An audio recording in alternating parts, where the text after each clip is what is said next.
आपको सोराइसिस क्यों हुआ? आपको ही क्यों और अभी क्यों? और इससे पहले कि आप कहें कि ये जेनेटिक्स है, आपके पास आज भी वही जीन है जो आपके बचपन में थे, लेकिन तब आप वाकई बीमार नहीं थे। इस वीडियो में मैं आपको बिल्कुल बताऊंगा कि सोराइसिस के कुछ जीन सक्रिय क्यों हो जाते हैं और इसे होने से कैसे रोका जाए और सूजन को जल्दी कैसे पलटा जाए। मैं कुछ वैज्ञानिक शोधों की समीक्षा करूंगा और विस्तार से बताऊंगा कि मेरे कुछ मरीजों ने सोराइसिस के मूल कारणों को कैसे पहचाना और लक्षणों को कैसे दूर किया। नमस्कार सभी को, मैं डॉक्टर चानो दसारी हूं। मैं अपने क्लाइंट्स को माइंड गट इम्यूनिटी मेथड का उपयोग करके उनकी इम्यून, सूजन और पाचन संबंधी समस्याओं को हल करने में मदद करता हूं। इस क्लिनिकल अप्रोच ने हजारों मरीजों को उनके लक्षणों से छुटकारा दिलाया है, कुछ को तो सिर्फ 6 हफ्तों में ही, वो भी बिना किसी जटिल या महंगे इलाज के।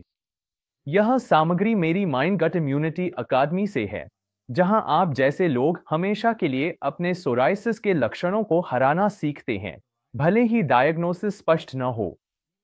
अब मैं आपको इस छोटे वीडियो में दिखाऊंगा कि जब आपके पास सोराइसिस जैसी सूजन संबंधी बीमारी हो, तो उसके मूल कारणों की सही पहचान कैसे करें।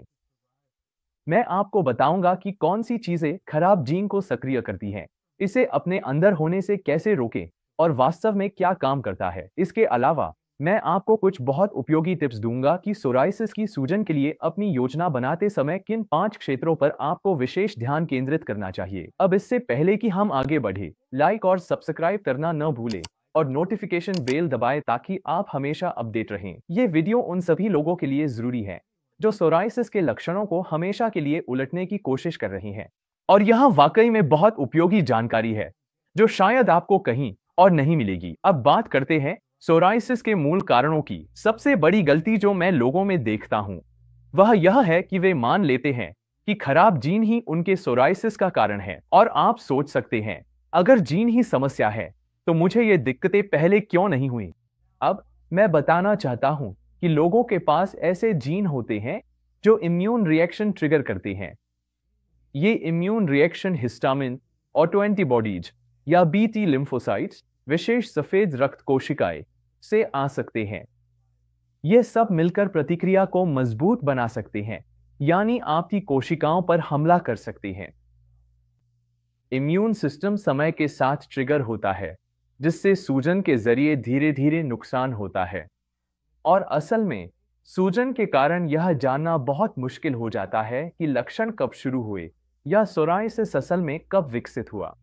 अब आपको यह जानकर हैरानी नहीं होनी चाहिए, क्योंकि आपके इम्यून सिस्टम का लगभग 70 से 80% हिस्सा आपकी आंतों में होता है। तो जब आपको सोराइसिस जैसी कोई सूजन संबंधी बीमारी होती है, तो आप यह मान सकते हैं कि आपकी आंत या शरीर के किसी और हिस्से में कुछ गड़बड़ हो सकती है। आप उन अन्य कारकों पर भी विचार कर सकते हैं जो सूजन को सक्रिय करते हैं। तो इससे पहले कि हम आगे बढ़े, अगर आप सोराइसिस के लिए सही समाधान ढूंढने और जल्दी परिणाम पाने के लिए गंभीर हैं, तो फ्री ट्रेनिंग के लिए साइन अप करना न भूलें, जिसमें मैं आपको वे खास रणनीतियां बताऊंगा जिनसे मेरे क्लाइंट्स ने 6 हफ्तों के भीतर सोराइसिस में स्वास्थ्य पाया है। आप इस वीडियो के नीचे दिए गए लिंक से ट्रेनिंग एक्सेस कर सकते हैं और मुझे पता है कि यह आपके लिए बहुत मददगार होगी। यह लिंक आपको एक ऐसे पेज पर ले जाएगा जहां आप शुरुआत करने के लिए अपना ईमेल डालते हैं। इसमें आपको वह सब कुछ मिलेगा जो जानना जरूरी है, जिसमें एक free step by step guide है जिसमें खास सिफारिशें दी गई हैं। ढेरों मददगार केस स्टडीज हैं उन लोगों की जो आपकी ही तरह हैं और जिन्होंने अपनी स्थिति को हमेशा के लिए ठीक कर लिया है और अब स्वस्थ हैं। और ये लोग भी आपकी ही तरह हैं जिन्हें सोराइसिस था और अब वे कह सकते हैं कि वे बीमारी से मुक्त हैं और पहले से बहुत बेहतर महसूस कर रही हैं। इसके साथ आपको पूरा एक्शन प्लान मिलेगा जिससे आप घर पर कर सकते हैं। अपना ईमेल डालें और शुरुआत करें। इसे जरूर देखें। अब इस वीडियो को देखें जिसे मैंने पहले रिकॉर्ड किया था, जिसमें सोराइसिस के असली कारणों और किन बातों का ध्यान रखना चाहिए इसके बारे में बताया गया है। मैंने इस बारे में काफी सोचा कि इस सेक्शन को कोर्स में शामिल करूं या नहीं, क्योंकि मुझे लगता है कि यह उस संदेश से थोड़ा ध्यान भटका सकता है कि अगर आपके पास कुछ खराब जीन भी हैं, तो भी आप माइंड गट इम्यूनिटी मेथड को अपनाकर उन्हें मात दे सकते हैं। फिर भी मैंने तय किया कि आपको जेनेटिक्स रिसर्च का संदर्भ देना फायदेमंद रहेगा। तो 1990 के दशक में, जब हमारे पास जेनेटिक सीक्वेंसिंग नहीं थी, वैज्ञानिक एमएस में शामिल कुछ ही जीन की पहचान कर सकते थे। अब जब हम पूरा जीनोम सीक्वेंस कर सकते हैं, तो हमारे पास जेनोम वाइड एसोसिएशन सर्वेज हैं, जिनमें एक ही बीमारी वाले लोगों के समूह को लिया जाता है और देखा जाता है कि उनके पास म्यूटेशन है जो सामान्य आबादी से अलग हैं। और अगर आपको यह समझ नहीं आ रहा तो चिंता मत कीजिए। यहां हर बिंदु जीन क्लस्टर को दर्शाता है जिसमें विशेष जीन वेरिएशन होता है। जब भी किसी बीमारी के लिए आपके पास खराब जीन वेरिएशन होते हैं, तो बिंदु पंक्तियों में जमा होने लगते हैं। पता चला है कि मल्टीपल स्क्लेरोसिस से जुड़े कई दर्जन जीन हैं। जाहिर है, मैं इस समय आपसे इन सभी को याद रखने की सलाह नहीं दूंगा। आखिरकार हम इनके लिए टारगेटेड जीन थेरेपी विकसित करेंगे। लेकिन फिलहाल मैं यहाँ जेनेटिक्स और इन्फ्लेमेशन के इस कॉन्सेप्ट मैप पर वापस आना चाहता हूँ। हालांकि मल्टीपल स्क्लेरोसिस से जुड़े दर्जनों मानव जीन हैं, याद रखें कि मैंने कहा था कि ये जीन आपके व्यवहार और इन ट्रिगर्स के प्रति आपकी प्रतिक्रिया के अनुसार चालू या बंद हो सकते हैं।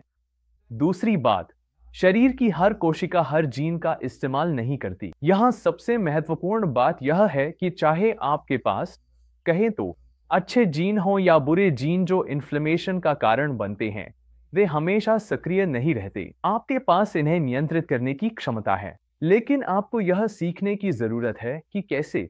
और यहीं पर कई डॉक्टर पीछे रह जाते हैं। वे आपको यह नहीं बताते कि कैसे। वे इतनी जल्दी जीन को दोष देकर दवा लिख देते हैं कि वे एक पल के लिए भी यह नहीं सोचते कि शायद कोई तरीका है जिससे यह नियंत्रित किया जा सके कि कोई जीन चालू हो या बंद। ठीक है, अब यह बताने का अच्छा समय है कि अब तक हम इंसानी जीन की बात कर रहे थे जिन्हें चालू या बंद किया जा सकता है।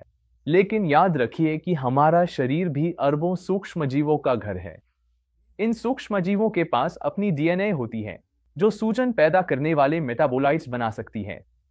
इनमें से कुछ सूक्ष्मजीव हमारी मदद करते हैं, लेकिन कुछ हमें नुकसान भी पहुंचाते हैं। और सही संतुलन ही वह है जिसकी हमें तलाश है। यकीन मानिए या नहीं, अगर हम अपने शरीर में मौजूद सभी जीन का योग ले तो केवल 1% ही मानव है। बाकी 99% बैक्टीरिया अन्य सूक्ष्मजीवों से आते हैं जो हमारी आंतोश्वास नलियों में रहते हैं। जो लोग अपनी समस्याओं के लिए जेनेटिक्स को दोष देते हैं, हो सकता है कि आपकी जेनेटिक्स उतनी खराब ना हो। आपकी जेनेटिक्स बिल्कुल ठीक हो सकती है। हो सकता है कि आपके शरीर में सिर्फ बैक्टीरिया का असंतुलन हो और वही आपकी समस्या का कारण बन रहा हो। आंतों का स्वास्थ्य अब चर्चा में है और यही वजह है कि वेलनेस सर्कल्स में इस पर जोर दिया जा रहा है, क्योंकि आंतें इम्यून सिस्टम का मुख्य द्वार हैं। अगर आप अपने शरीर में 99% जेनेटिक विविधता को अपने पक्ष में नियंत्रित कर सकते हैं, तो आपको कितनी बढ़त मिलेगी। मेरे पास ऐसे क्लाइंट्स हैं जिन्होंने कहा है कि वे अपनी पूरी जिंदगी में कभी इतने स्वस्थ महसूस नहीं कर पाए, और वो भी सिर्फ कुछ हफ्तों तक मेरे साथ काम करने के बाद। तो यह हासिल किया जा सकता है और इसके लिए कोई मुश्किल या बहुत जटिल प्रक्रिया अपनाने की जरूरत नहीं है। जीनोम सर्वे के अनुसार मल्टीपल स्क्लेरोसिस से जुड़ी दर्जनों जीनें हैं, लेकिन हमें सिर्फ यह देखना है कि इन्हें ट्रिगर क्या करता है। और ये ट्रिगर हैं डाइट, पाचन, नींद, तनाव और व्यायाम, यानी ये 5 सबसे बड़े कारक। याद है, मैंने शुरुआत में इनका जिक्र किया था। इन पर्यावरणीय ट्रिगर्स को सामूहिक रूप से एपिजेनेटिक्स कहा जाता है। एपी उपसर्ग का अर्थ है ऊंचा स्थान, क्योंकि एपिजेनेटिक्स जीनेटिक्स को नियंत्रित करता है। असल में जीनेटिक्स नहीं बल्कि एपिजेनेटिक्स मायने रखता है, क्योंकि ये चीजें हमारे नियंत्रण में है और शरीर में सूजन को प्रभावित कर सकती हैं। यह कोर्स इन्हीं 5 मुख्य तत्वों का लाभ उठाने के लिए डिजाइन किया गया है। तो अगर आप सोच रहे हैं कि आपको कहां लगाना चाहिए, तो वो इन्हीं 5 चीजों पर है। आंत में 100 मिलियन न्यूरॉन्स होते हैं और यह शरीर में न्यूरोट्रांसमीटर का सबसे बड़ा उत्पादक है। इसी वजह से इसे दूसरा दिमाग कहा जाता है।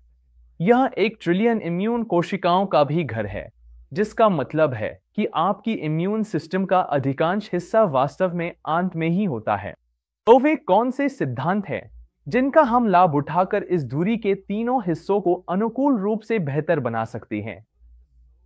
वह सबसे महत्वपूर्ण और प्रासंगिक सवाल क्या है जो आप खुद से पूछ सकते हैं?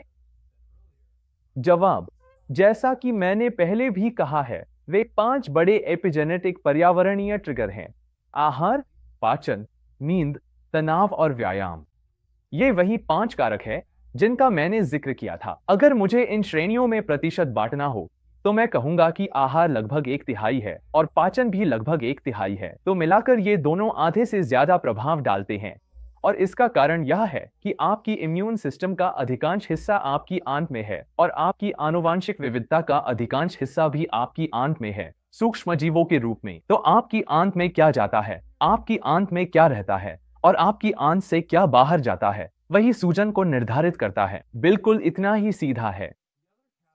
बड़े 5 में बाकी श्रेणियां हैं: नींद, तनाव और व्यायाम। मैंने यहाँ एक छठी विविध श्रेणी भी शामिल की है ताकि कुछ बहुत स्पष्ट चीजों पर चर्चा की जा सके, जैसे धूम्रपान, दांतों की सफाई और अन्य ऐसे कारक जो इस समय सभी को स्पष्ट होने चाहिए लेकिन कभी कभी नहीं होते। उदाहरण के लिए, मेरी एक क्लाइंट जिसे इम्यून डिजीज थी, उसे यह नहीं पता था कि धूम्रपान उसकी स्थिति को और खराब कर देता है।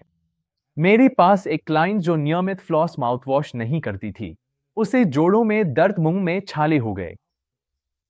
मेरे पास एक और क्लाइंट था जिसे स्लिप एपनिया और कम टेस्टोस्टेरोन था, लेकिन उसने कभी ना तो स्लिप स्टडी करवाई और न ही अपने हार्मोन की जांच करवाई। इसलिए मैंने यहाँ यह छठी विविध श्रेणी शामिल की है ताकि आपको यह याद दिला सकूं कि कोई बहुत स्पष्ट चीज न छूट जाए जो आपके स्वास्थ्य पर बड़ा असर डाल सकती है। अब मैं यह भी बताना चाहता हूँ कि क्योंकि आप जानते हैं, मैं यह बात अक्सर सुनता हूँ, अगर आपको तनाव है तो बहाने मत बनाइए। थोड़ा बहुत तनाव अपने आप में कोई बड़ा नुकसान नहीं करता, इसके प्रभाव सीमित रहते हैं। लेकिन अगर आप तनाव को अपनी जिंदगी के दूसरे हिस्सों पर हावी होने देते हैं, जैसे कि यह खराब खाने की आदतों या गलत सोने के पैटर्न की वजह बन जाए, तो आपके पास इम्यून डिस्फंक्शन और सूजन का पूरा नुस्खा तैयार हो जाता है। इसलिए तनाव को खुद पर हावी मत होने दीजिए।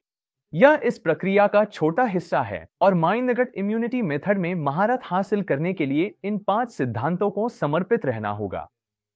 अनुशासित और सकारात्मक दृष्टिकोण बीमारी पर काबू पाने में मदद करेगा। अब मैं जानना चाहता हूं कि इन 5 ट्रिगर्स में से आपके लिए सबसे महत्वपूर्ण कौन सा है। नीचे कमेंट में मुझे बताएं और अगर आपको यह वीडियो पसंद आया हो तो इसे अपने प्रियजनों के साथ शेयर करके मेरे चैनल को सपोर्ट करें और सोराइसिस पर और भी उपयोगी टिप्स के लिए सब्सक्राइब करना न भूलें। यह डॉक्टर चानो दसारी है, माइंड गट इम्यूनिटी क्लिनिक से, और अगली बार फिर मिलेंगे।